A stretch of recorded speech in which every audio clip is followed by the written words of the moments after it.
नमस्कार, मैं मिथिलेश सिंह ज्योतिष की चर्चा में आप सभी के बीच उपस्थित हूं। इसी के साथ आप सभी से आग्रह करता हूं, चैनल को सब्सक्राइब करें, लाइक करें और शेयर करें। आप सभी का यूट्यूब चैनल मीट एस्ट्रो 10 पर स्वागत है। आप सभी की सेवा में हर रविवार शाम 8 बजे लाइव होता हूं। वहां पर आकर आप अपने कुंडली से संबंधित प्रश्नों का जवाब निःशुल्क पा सकते हैं। आज चर्चा का विषय है मकर लग्न में लग्नेश शनि जब सप्तम भाव में जाकर कर्क राशि में विराजमान होंगे तो किस प्रकार का प्रभाव देखा जाएगा।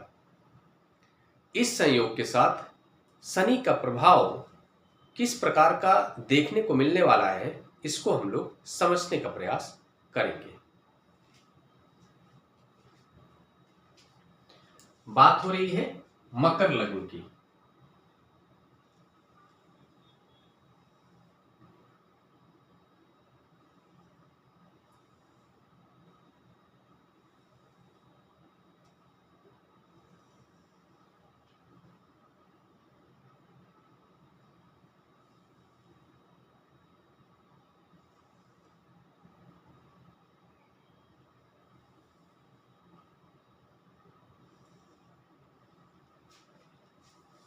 आप सभी जानते हैं इस भाव को लग्न भाव भी कहते हैं और पहला भाव भी कहते हैं। अगर मकर लग्न की बात हो रही है तो इसका मतलब है यहां पर 10 नंबर लिखा आएगा।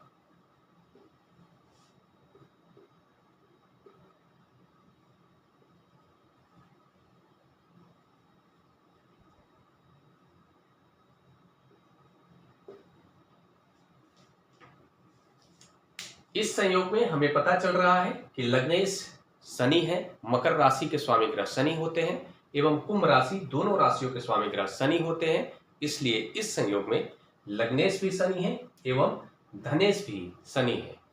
लग्नेश एवं धनेश होकर शनि लग्न चार्ट में सप्तम भाव में कर्क राशि में विराजमान है। यह हम लोग के सामने संयोग है। इस संयोग के साथ शनि का प्रभाव किस प्रकार का होगा, इसको हम समझेंगे। सामान्य तौर पर आप सभी जानते हैं मकर राशि शनि की मूल त्रिकोण राशि है। इस लग्न वालों के ऊपर शनि का विशेष प्रभाव देखा जाता है। ऐसा जातक बहुत ही संघर्ष करने वाला होता है। संघर्ष उसे विरासत में मिलता भी है। हमें कहेंगे कि ऐसा जो जातक होता है उसे आसानी से कोई चीज हासिल नहीं होती है।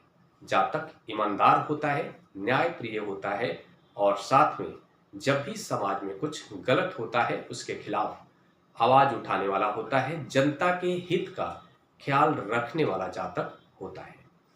साथ में हमें यह भी देखने को मिलता है कि मकर लग्न में धनेश शनि भी होते हैं। इस कारण से ऐसा जो जातक होता है उसे हमेशा ही नैतिक तरीके से धन को अर्जित करने का प्रयास करना चाहिए। अगर वह ऐसा नहीं करता है तो उसका शनि खराब होता है। साथ में इस संयोग में पता चल रहा है कि शनि सप्तम भाव में कर्क राशि में विराजमान हो रहे हैं। आप सभी जानते हैं कि शनि की 3 दृष्टियां होती है। इस नाते इस संयोग में शनि का संबंध लग्न भाव से है, धन भाव से है एवं शनि सप्तम भाव में विराजमान है तो सप्तम भाव से हो गया। साथ में कर्क राशि में विराजमान है तो चंद्रमा के साथ भी शनि का संबंध हो गया। कर्क राशि के स्वामी ग्रह चंद्रमा होते हैं। 4 नंबर राशि कर्क राशि होती है और शनि जब यहां विराजमान होंगे तो इनकी पहली जो दृष्टि होगी भाग्य भाव पर होगी। जैसे यहां से काउंट करेंगे, पहला, दूसरा एवं तीसरा। शनि जहां बैठते हैं वहां से तीसरे भाव पर उनकी पहली दृष्टि होती है। तो शनि की पहली दृष्टि भाग्य भाव पर होगी, शनि की दूसरी दृष्टि अपने से 7वें भाव पर, पहला, दूसरा, तीसरा, चौथा, 5वां, छठा एवं 7वां। तो शनि की दृष्टि लग्न भाव पर होगी और इसके साथ ही शनि की जो तीसरी दृष्टि है अपने से 10वें भाव पर, पहला, दूसरा, तीसरा, चौथा, 5वां, छठा, 7वां, 8वां, 9वां एवं 10वां। तो शनि की जो तीसरी दृष्टि है सुख भाव पर, जहां पर 1 नंबर राशि बन रही है मेष राशि, यहां पर शनि की तीसरी दृष्टि बन रही है। तो इस संयोग में शनि का संबंध 6 भाव से हो रहा है। कौन कौन से भाव से?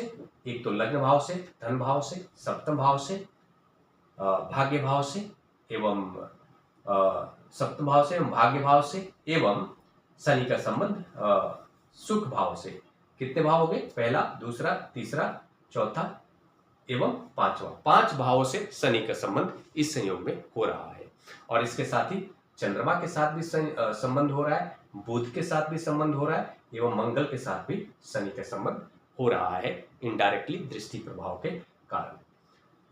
इस संयोग में हमें पता चलता है कि शनि जब सप्तम भाव में विराजमान होंगे लग्नेश होकर, तो इस बात से पता चलता है कि ऐसा जो जातक होगा उसे खासकर पार्टनरशिप से जुड़ा हुआ कोई भी कार्य करने से बचना चाहिए, क्योंकि पार्टनरशिप के भाव के स्वामी ग्रह चंद्रमा है और चंद्रमा के साथ शनि का जो संबंध है वो नकारात्मक है।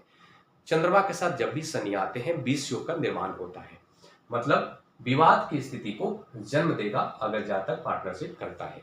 साथ में यह जो संयोग है कहीं ना कहीं जातक के मन को आसान करने वाला यह प्लेसमेंट है शनि का कर्क राशि में होकर सप्तम भाव में होना। इस बात से यह भी पता चलता है कि जातक की जो जीवन साथी होंगी वो बहुत ही न्यायप्रिय होंगी, यह भी कहेंगे। जातक की जो जीवन साथी होंगी जातक की बात को मानने वाली होंगी और विश्वास करने लायक होंगी। हमें कह सकते हैं कि बहुत ही पतिव्रता नारी होंगी, ऐसा जो जातक होगा। और इस प्रकार के संयोग में अगर शनि सप्तम भाव में जाकर विराजमान होंगे, लेकिन इसके नकारात्मक प्रभाव जातक का खुद जीवन साथी के साथ वाद विवाद भी हो सकता है, ये भी कहूंगा मैं आपको। और साथ में जातक का जो मन होगा काम के प्रति ज्यादा आसक्त हो सकता है, काम की प्रवृत्ति को बढ़ाने वाला यह प्लेसमेंट हो सकता है। पार्टनरशिप से बचना है, ये भी कहेंगे। इसके साथ ही शनि का जो पहला दृष्टि है वो भाग्य भाव पर हो रहा है, बुध की राशि में, कन्या राशि में। इसके नाते हमें कहेंगे कि लग्नेश का संबंध भाग्य भाव से एवं धनेश का संबंध भाग्य भाव से होना दृष्टि प्रभाव के द्वारा यह अपने आप में बहुत ही अच्छा है और सकारात्मक है। एक तो बुध शनि को मित्र मानता है और शनि भी बुध को मित्र मानता है। इसके परिणाम इस प्रकार के होंगे कि जातक अपने पराक्रम के बल पर, अपना जो पराक्रम होगा उसी के प्रभाव से उसके भाग्य का निर्माण होने वाला है। और साथ में हम ये कहेंगे कि ऐसे जातक को संघर्ष करने के बाद ही अपना भाग्य का निर्माण होगा। और शनि जब दृष्टि प्रभाव यहाँ पर डालेंगे तो इस बात से यह भी पता चलता है कि ऐसे जातक का जो भाग्योदय होता है खासकर 36 साल के बाद देखा जाता है। मैं कहेंगे कि ऐसे जातक का भाग्य निर्माण थोड़ा देरी से होता है, मध्य आयु के बाद होता है उसके जीवन में बदलाव। साथ ही शनि का जो दृष्टि प्रभाव लग्न भाव पर होने के कारण हमें कहेंगे कि शनि का विशेष प्रभाव जातक के लग्न पर होने के कारण जातक का जो व्यक्तित्व होगा शनि के विशेष प्रभाव में आएगा। ऐसा जातक बहुत ज्यादा सत्यवादी हो जाएगा और साथ में उसे किसी भी चीज को लेकर संघर्ष थोड़ा ज्यादा करना पड़ सकता है, ज्यादा प्रयास करना पड़ सकता है। जातक बहुत ज्यादा न्यायप्रिय हो जाएगा, बहुत ज्यादा जिद्दी हो जाएगा, जुझारू प्रवृत्ति का हो जाएगा और विरासत में उसे संघर्ष करने की क्षमता सामान्य लोगों से ज्यादा आ जाएगी, ये भी कहेंगे। और तीसरी जो दृष्टि है शनि की वो चतुर्थ भाव में, सुख भाव में हो रही है, जहां पर 1 नंबर राशि मंगल की राशि बन रही है। मंगल के साथ हम ये कहेंगे कि यह थोड़ा सा शनि का जो दृष्टि संबंध है वो चतुर्थ भाव में, जहां पर शनि की नीच राशि बन रही है।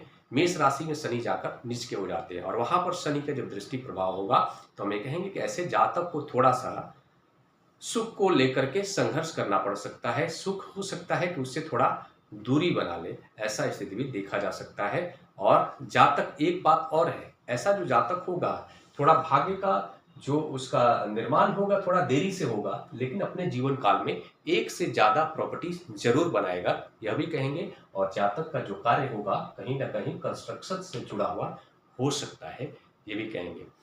क्योंकि इस भाव के मूल रूप से भावकारक शुक्र होते हैं और शुक्र के साथ शनि का जो संबंध है वो पॉजिटिव है, लेकिन मंगल की राशि यहाँ पर बन रही है इसलिए यह नेगेटिव होगा। लेकिन कहीं ना कहीं इस बात से यह भी पता चलता है कि जातक का कार्य कंस्ट्रक्शन से जुड़ा हुआ हो सकता है। और एक और बात होगा, ऐसे संयोग के साथ में जातक को अपनी माता के स्वास्थ्य का ख्याल रखना चाहिए, क्योंकि शनि जब इस भाव पर दृष्टि प्रभाव डालेंगे तो 2 कारणों से चंद्रमा प्रभावित होंगे। एक तो शनि कर्क राशि में विराजमान है और चतुर्थ भाव पर दृष्टि प्रभाव डालना। चतुर्थ भाव के मूल कारक हमें कहेंगे कि चंद्रमा ही होते हैं।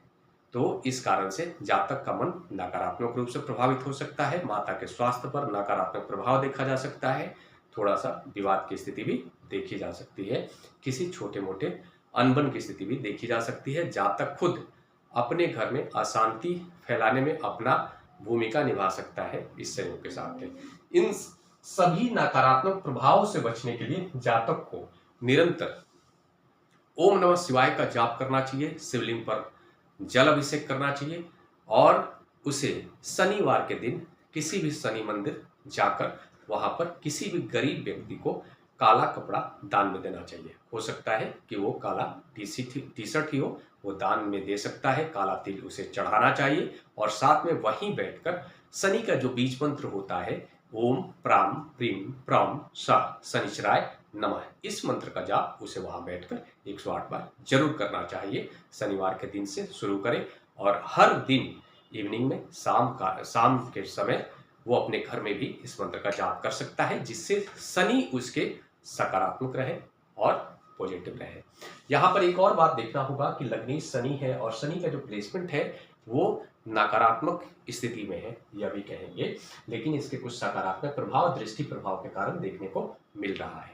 और जो भी प्रभाव बताया गया है ये सामान्य प्रभाव है, इन सभी प्रभावों में बदलाव देखा जा सकता है, डिपेंड करेगा बाकी सभी ग्रहों का प्लेसमेंट किस प्रकार का है, सभी ग्रह पूरे लग्न चार्ट में किस प्रकार से विराजमान है, किस भाव के स्वामी ग्रह के साथ विराजमान है, कितने डिग्री पर है और किस नक्षत्र में है, सब कुछ देखने के बाद ही पूरा प्रभाव पता चलेगा, जिस सामान्य प्रभाव के तौर पर बताया गया है। इस संयोग के साथ भी एक और उपाय बता देता हूं, अगर कोई चाहे तो वो चांदी का चैन गले में पहनेगा तो उसके लिए फायदेमंद होगा, क्योंकि यहाँ पर दो कारणों से चंद्रमा नकारात्मक रूप से प्रभावित हो रहे। एक तो शनि कर्क राशि में होकर चंद्रमा को नकारात्मक रूप से प्रभावित कर रहे, साथ में शनि का जो तीसरी दृष्टि है चतुर्थ भाव पे होने के कारण भी चंद्रमा निगेटिव हो रहा है, उसका निगेटिव इम्पैक्ट देखने को मिलेगा। तो इस संयोग के साथ चंद्रमा को मजबूत करने का प्रयास करना चाहिए, एक चांदी पहनकर, दूसरा जो मैंने आपको मंत्र विधि बताया वो भी फॉलो करना चाहिए। ठीक है, इसी के साथ अगले विषय पर चर्चा के लिए आप सभी के बीच मिलूंगा, तब तक के लिए मेरा नमस्कार।